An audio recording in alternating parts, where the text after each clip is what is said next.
ఆ లక్ష్మీనారాయణుల కటాక్షం పూర్తిగా పొందడానికి సులభమైన మార్గం ఏకాదశి వ్రతం ఆచరించడమే. వైశాఖ మాసంలో శుక్లపక్షంలో వచ్చే ఏకాదశిని మోహిని ఏకాదశి అని పిలుస్తాం. ఎందుకంటే పూర్వం ఈ రోజునే విష్ణుమూర్తి మోహిని అవతారం ఎత్తాడని మనకి పురాణ కథలు చెబుతున్నాయి. 2025లో మోహిని ఏకాదశి గురువారం మే 8న వస్తుంది. ఏకాదశి పారాయణ సమయం మే 9, 5:46 నుంచి 8:21 వరకు ఉదయం పారణ చేయవలసి ఉంటుంది.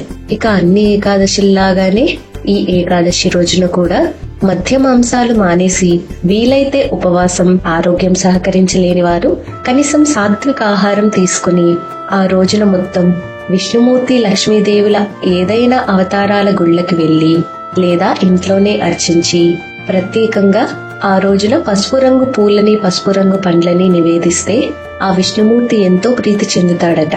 మోహిని ఏకాదశి ప్రాముఖ్యతను తెలిపే ఒక పురాణ కథ కూడా ఉంది. ఒకప్పుడు భద్రావతి అనే నగరంలో ధనపాలుడు అనే ధనవంతుడు ఉండేవాడట. అతనికి 5 కుమారులు ఉండేవారు. వారిలో చిన్న కుమారుడు దుష్టబుద్ధి. పేరుకు తగ్గట్టుగానే ఆ దుష్టబుద్ధి చెడు అలవాట్లకు బానిసై తన తండ్రి సంపదను దుర్వినియోగం చేసేవాడట. ఒకరోజు ధనపాలుడు దుష్టబుద్ధి చెడుతనం భరించలేక ఇంట్లో నుంచి బయటికి తరిమేశాడు.